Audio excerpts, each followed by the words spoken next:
Hey, what's going on, everyone? Welcome back to the Bible study for everyone. Today is day number 16, and so we are in Matthew chapter 16. Once again, I'm Matt, and I'm going to be your facilitator today. So, Matthew chapter 16, once again, starts with the Pharisees and the Sadducees. The Pharisees are the religious leaders of this time, and once again, they're asking Jesus for a sign. And this really frustrates Jesus. And what he says in verse 4 is that an evil and adulterous generation seeks for a sign, but no signs will be given to it except the sign of Jonah. So Jesus is basically foretelling his death and resurrection to them, but they don't understand it at this point. And then he immediately departs. Jesus moves on and he warns his disciples and says, guys, you need to beware of the Pharisees and the Sadducees. So this was contrary to the typical opinion at that time because, like we said, they were the Bible experts, but Jesus is coming to make all things new. And so they don't realize that the New Testament is going to be much different than the Old Testament, where everyone was following the law. Moses was gifted by God to share the law to all the Israelites, and that's what had been followed for generations.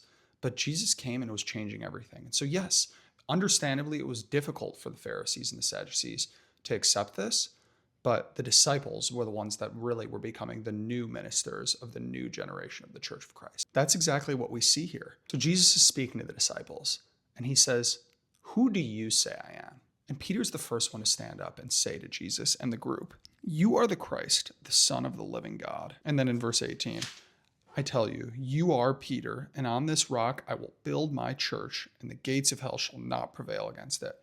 And so once again, we're seeing that Jesus is making a shift.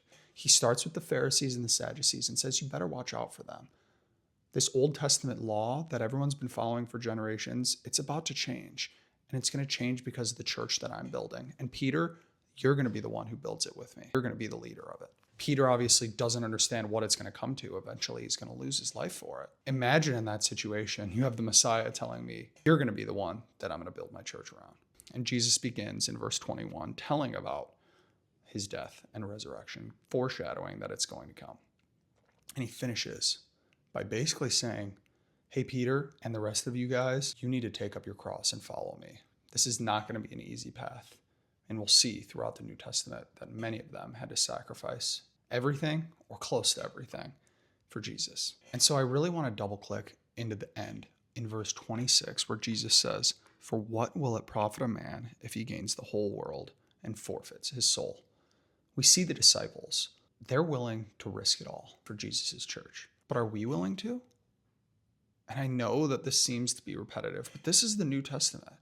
I mean, Jesus is telling us that there's going to be so much pushback. So today, the word of the day is going to be profit, because I want all of us to think about, what are we trying to profit in? Are we trying to profit in monetary ways? Are we trying to profit in relational ways? Are we trying to profit in the fact that we have more power? Or are we trying to profit in eternity? How temporary is this life that we live here? Well, I want to focus on eternity.